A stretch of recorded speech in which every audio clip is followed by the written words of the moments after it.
Joined on the line now by Conall MacCoille, Chief Economist of Davy and author of the regular quarterly reports from MyHome.ie on residential house price trends.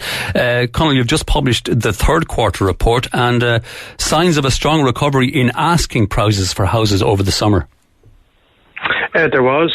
So if you look at our annual inflation rate in terms of asking prices, it's gone from minus 3% in the second quarter of the year to plus 5% in the third quarter. So that's an enormous bounce back. And I think we just need to sort of temper it a little in that, you know, the data is very volatile, and we think that COVID-19 itself has kind of disrupted the usual seasonal pattern of the sort of housing market. So that volatility going from minus 3 to plus 5, I think the truth probably lies somewhere in the middle, and we think prices might be sort of vaguely flatter ups by 1 or 2% by the end of the year.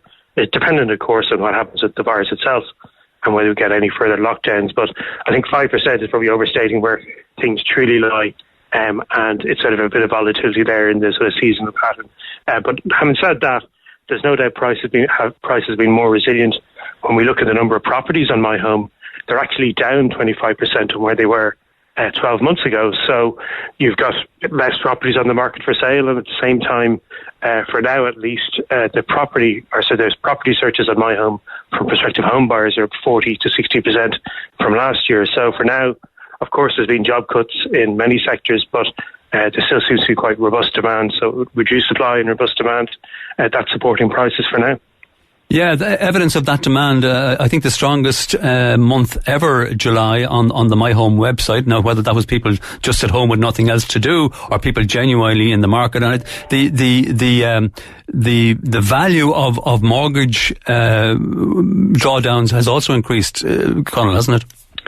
It has. Like early on in the crisis, there were sort of fears that banks would be limiting the exemptions to the 3.5 times loan-to-income limit. If you actually look at the mortgage approvals in August, they're right back at sort of normal levels, and the average mortgage approval for house purchase was actually up 8% in the year. So there's no evidence here of sort of tighter credit conditions holding the market back, really.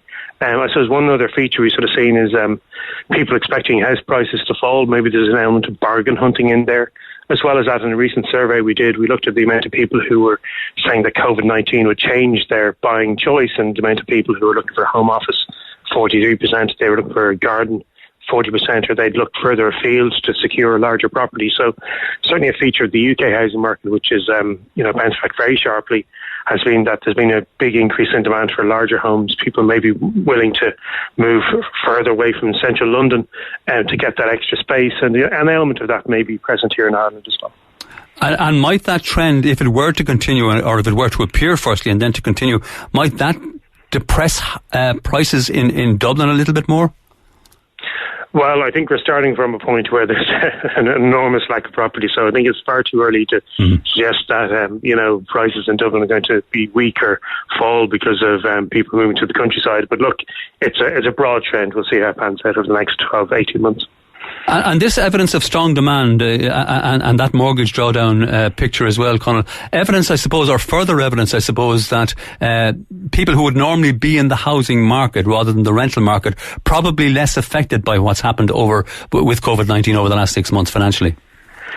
Yeah, that's absolutely the case. Look, if we look at the amount of people who are claiming the pandemic unemployment payment, they're obviously biased towards the retail sector, the hospitality sector, construction, and these are people on average with lower incomes, maybe more part-time workers there. So if we look at the amount of the people who have a pretty illiquid housing market, the people who are buying houses certainly have incomes well above the average wage. That's just a fact.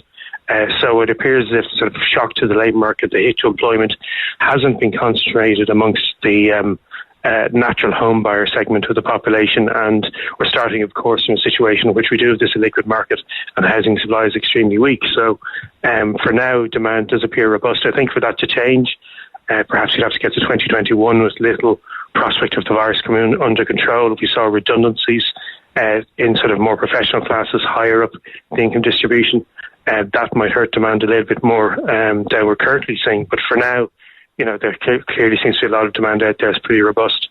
We're not seeing a big downturn or any real negative impact from COVID-19. And the government's July stimulus plan actually increased the amount of money available under the Help to Buy scheme for first-time buyers. Could that be partly behind that increased mortgage value drawdown, even though there are fewer houses to buy? Well, that only applies to new homes, which are quite a small part of the market, obviously. So that may certainly be helping price inflation there. I'm not sure it's been clarified yet whether that will be extended into 2021, but I think we're all expecting that in the budget. So certainly that will sort of help first-time buyers, but only on new homes, which of course won't affect the price of second-hand homes. And we are seeing those go up and rebound in the third quarter of the year. That's what we've measured today. In terms of the reasons, if we can divine why, Conall, there are fewer houses for sale, are being offered for sale, is there any qualitative reasons coming out as to why that is? It's just the overall economic uncertainty. Could it be to some degree influenced by the fact that there's some talk of cuts in capital gains tax in the budget?